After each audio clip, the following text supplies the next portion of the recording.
Exam hall में जब बैठे आंसर लिख रहे हैं, आंसर लिखते वक्त उस आंसर शीट पर कुछ बातों का ध्यान रखना होगा। बहुत सारे बच्चे अक्सर कंफ्यूज रहते हैं इस चीज को सोचकर कि यार क्वेश्चंस का ऑर्डर कैसा हो। बहुत सारे बच्चों के मन में गलत धारणा होती है कि यार अगर हम सीरियल ऑर्डर में क्वेश्चन करेंगे ना तो अच्छा इंपैक्ट जाएगा, शायद सीरियल ऑर्डर में ही करने होते, पहले 1 फिर 2 फिर 3 फिर 4 5 ना, ऐसा कुछ नहीं है। इस एग्जाम के दम पर, इस आंसर शीट के दम पर हमें चार्टेड बनना है तो हमें अपनी सारी मेहनत, सारी स्ट्रेटेजी इसी के अंदर डालनी होगी। सिंपल रूल, गोल्डन रूल, पूरे क्वेश्चन पेपर के अंदर जो क्वेश्चन बेस्ट आता है उस क्वेश्चन को सबसे पहले अटेम्प्ट करना है। जब एग्जामिनर के हाथ में मेरी आंसर शीट जाए और जब पहला पेज ओपन हो तो लगना चाहिए कि किसी प्रोफेशनल स्टूडेंट ने पेपर किया है, कि स्टूडेंट नॉलेज रखता है, उसको प्रेजेंटेशन भी आती है, अच्छे से लिखना जानता है।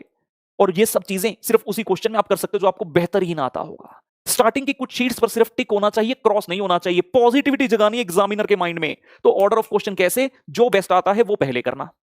क्वेश्चन नंबर 5 आता है 5 करो, फिर 2 नंबर आता है 2 नंबर वाला करो, उसके बाद 4 नंबर आता है 4 करो, उसके बाद फर्स्ट आता है फर्स्ट करो। ऑर्डर कोई भी हो, it has to be the best order as per each student. हर स्टूडेंट का वेरी करेगा।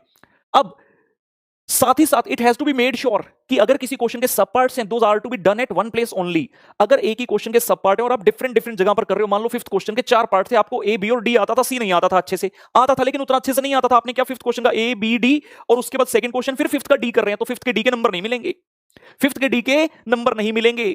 नहीं सर ऐसा कैसे हो सकता है, हमने किया। आप जो मर्जी बोलो, हमने तो आपको रूल बता दिया, सारे सब पार्ट एक ही जगह पर सॉल्व होने चाहिए।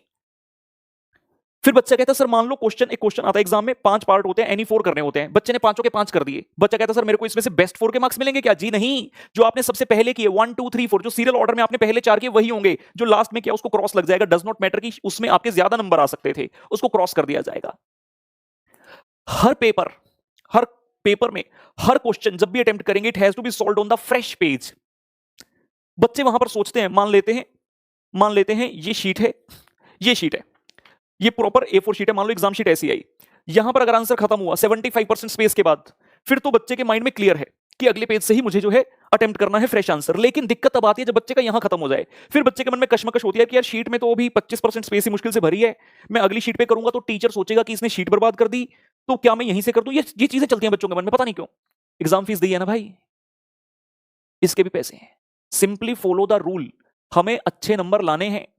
जो किया है टीचर को पता तो चले किया है। बच्चे 2 आंसर के बीच में गैप ही नहीं रखते, टीचर को पता ही नहीं चलता। पहला क्वेश्चन सॉल्व चेक करते करते वो दूसरे के भी चेक करके, और उसने मार्क्स एक ही क्वेश्चन के दिए आपको। तो यार ये तो हमारी रिस्पॉन्सिबिलिटी कि जितने क्वेश्चन के टीचर को दिखाकर आए कि भाई हमने ये क्वेश्चन किए हैं। तो हर आंसर फ्रेश शीट से स्टार्ट होगा। माइंड में कुछ नहीं सोचना कि यहां तो अभी इतनी सारी स्पेस पड़ी है या कम स्पेस है या ज्यादा स्पेस है, इररेलेवेंट थॉट। हमें सोचना है तो अपने फ्यूचर के बारे में, और इस आंसर शीट के माध्यम से मैक्सिमम मार्क्स कैसे लेकर आऊं। Thank you guys.